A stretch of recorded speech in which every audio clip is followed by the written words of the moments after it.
Vous écoutez Europe 1, il est 8h16, l'interview politique d'Europe 1. Ce matin, Maxime, vous recevez le président du Sénat, Gérard Larcher. Que je salue, bonjour Gérard Larcher. Bonjour. Merci d'être avec nous. Le ministre des Comptes publics, Gérald Darmanin, présente ce matin dans le Parisien, on en parlait dans le journal, son plan pour réaliser 4,5 milliards d'euros d'économies dès cette année. Il dit qu'il a trouvé ces 4,5 milliards d'économies. Vous applaudissez ? Non, je vois que la technique a vraiment pas changé. On est rabot au lieu de se poser des questions de structure. Parce que je rappelle, la Cour des comptes donne un objectif de 15 milliards d'ici la fin 2018. Alors naturellement, j'ai vu un ministre des Comptes publics qui fait un certain nombre de calculs. Je ne suis pas sûr que c'est le parc automobile des ministères qui va y suffire. En même temps, il nous dit qu'il ne touchera pas aux dépenses en matière de défense, en matière d'éducation, en matière de santé. Au fond, le vrai sujet, c'est que la France est en train de mourir de sa dépense publique. Et elle meurt d'une dépense publique qui n'est plus supportable. Sauf que le gouvernement vous montre là qu'il est en train de faire des efforts. Vous parlez de 2018, là ce sont des efforts pour 2017. On a le détail des économies, un ministère par ministère, 500 millions au ministère de l'Intérieur, 268 millions à Bercy, encore faut-il etc. les documenter. Moi, Attendez, vous n'y croyez pas ? Il y a un seul point, mais qui ne jouera qu'en 2018, c'est naturellement le point d'indice. Ça, c'est 2 milliards. Quant au reste, on est sur des chiffres, certes nécessaires, mais beaucoup plus modestes. Au fond, c'est la méthode qui ne va pas. La méthode qui ne va pas est d'abord une méthode de crédibilité. Souvenez-vous, on a un discours de politique générale mardi, on a un certain nombre d'annonces, on va différer un certain nombre de décisions, les étaler dans le temps. Par exemple, pour la taxe d'habitation, il va falloir trouver 3 milliards. 3 milliards. Et on en est aujourd'hui à réduire de quelques centaines de millions. Je crois vraiment qu'il faut se poser la question de la dépense publique collectivement, quel que soit notre positionnement politique, parce qu'elle est aujourd'hui insupportable. C'est, je crois, Lamassoure qui rappelait que nous avons 15 millions de moins que les Allemands. Nous avons 1 million de plus d'acteurs dans la fonction publique.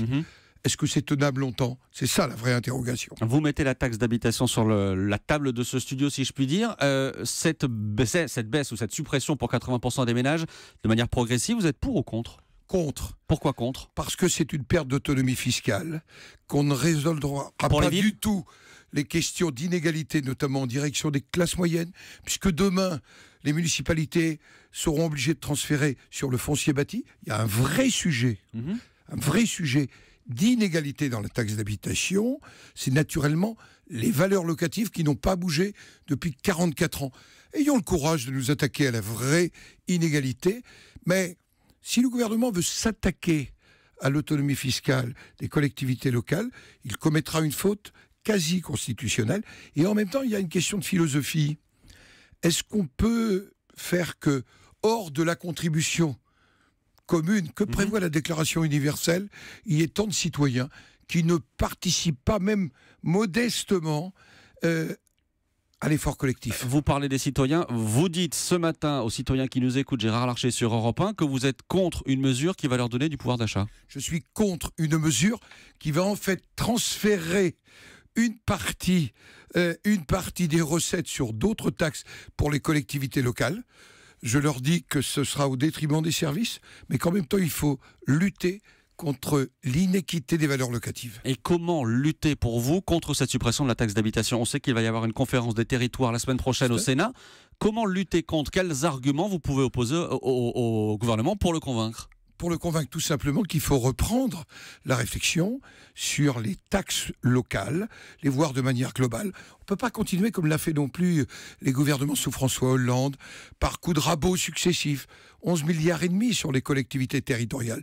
C'est d'ailleurs elles qui ont contribué le plus à la réduction des déséquilibres financiers. Est-ce qu'on veut continuer ainsi ?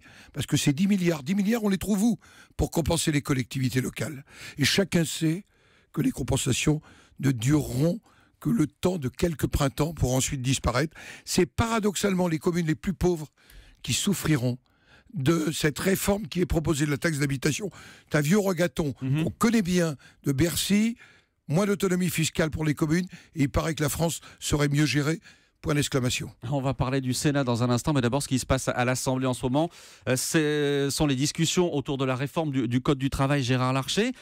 Avec une sortie hier de Christian Jacob, le patron des députés Les Républicains, qui dit clairement finalement qu'il ne peut pas être contre cette réforme du Code du travail. Est-ce que c'est le piège Macron qui est en train de se refermer sur vous, Non, sur la droite, pour. sur les Républicains? Je suis pour cette réforme puisque nous l'avions préparée avec les candidats à la primaire.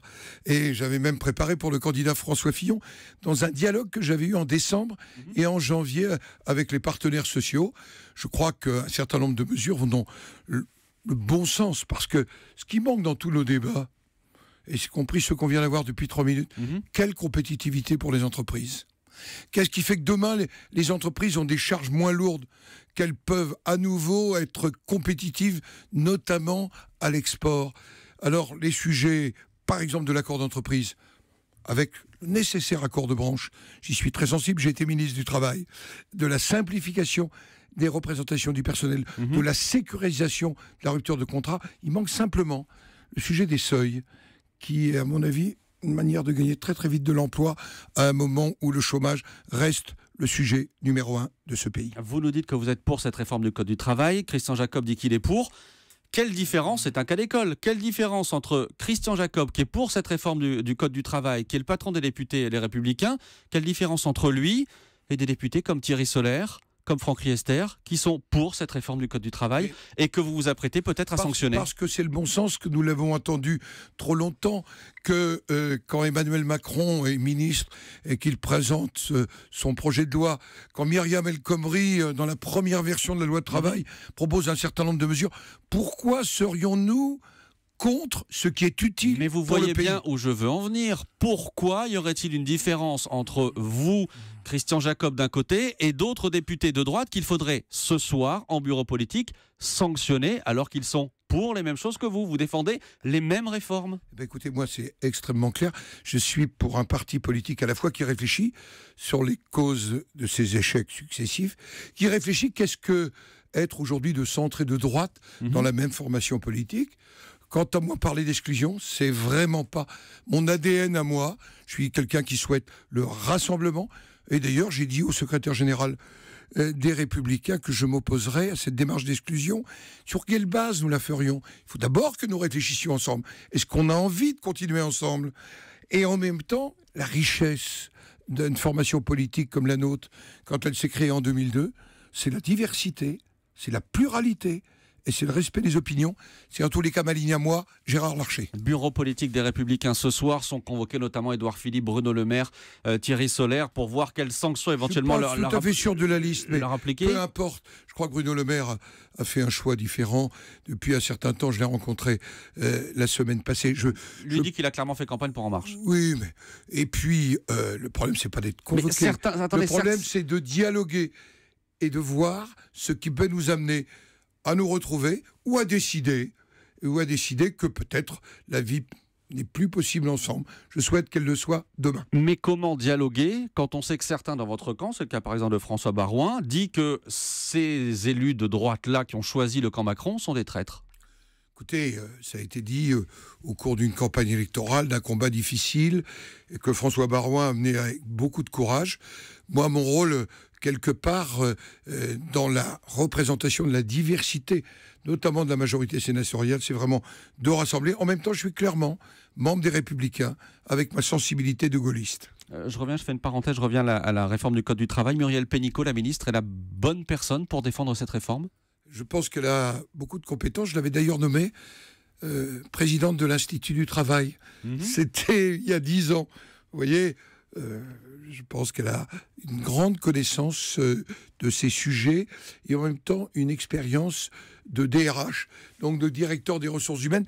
Et les soupçons qui pèsent sur Business France, il s'agit aussi de salariés. Les soupçons qui pèsent sur Business France qu'elle a pu diriger à une autre époque ne changent rien pour vous? Ça ne change rien. Laissons la justice enquêter. Arrêtons de nous livrer matin, midi et soir à des formes d'inquisition. Moi, je suis pas Robespierre. Je trouve plutôt au contraire qu'il faut qu'on sorte de ce temps et de cette période qui nous a coûté les uns et les autres si cher. Voilà pourquoi cette notion de confiance à retrouver, elle me paraît essentielle.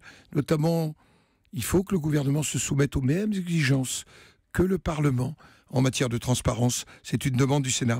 L'Assemblée, justement, débat du Code du travail. Vous, au Sénat, vous étudiez la loi de moralisation de la vie publique, avec visiblement une volonté à droite, c'est d'aller encore plus loin que le gouvernement. C'est comme ça que vous allez vous opposer au gouvernement d'Emmanuel Macron? Parce que, comme vous le savez, j'ai présenté début 2015 beaucoup de modifications au Sénat, dont certaines, par exemple, ont fait parler d'elles, que ce soit l'adaptation de la manière dont on débat, la présence au débat, la transparence sur les frais de mandat. Nous avons proposé, par exemple, de fiscaliser les indemnités de fonction. C'est supplémentaire, ce qui est, par exemple, mon indemnité de fonction. C'est ce qui est prévu. Je ne comprends pas que le gouvernement hésite sur ce sujet. Nous avons prévu de protéger les collaborateurs parlementaires.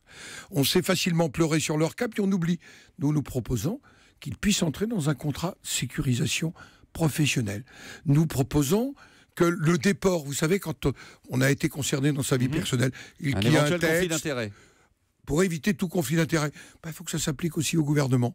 Je crois que c'est de bonnes méthodes, ça n'a rien d'opposition ou, j'allais dire, de soutien. C'est simplement une des voies pour reconstruire cette confiance. J'ai une toute dernière question, réponse très courte si vous le pouvez, Gérard Larcher. Est-ce que vous serrerez la main de Donald Trump quand il sera là à Paris pour le 14 juillet? D'abord parce qu'il incarnera les États-Unis d'Amérique. Moi, je suis né en Normandie, bien après, et les tombes des soldats américains, dans mon enfance, on allait les fleurir. Et que je n'oublie jamais qu'à la Première Guerre mondiale, en 1917, eh bien, notre grand-père, tout simplement, quand il a vu des soldats américains, lui qui était depuis 2 ans dans les tranchées, quelque part, il a senti cela. Eh bien, c'est Lafayette, nous voilà, disait le général French. Eh bien, les États-Unis, 100 ans après, ce sont nos alliés, ce sont des valeurs partagées. Et je vous posais la question parce que Nicolas Hulot disait hier qu'il aurait du mal à serrer la main du président américain sur les Champs-Élysées. À remercier les États-Unis au travers de son président, même si sans doute je n'aurais jamais voté pour lui. Merci beaucoup Gérard Larcher, président du Sénat, d'avoir été en direct avec nous sur Europe 1 ce matin.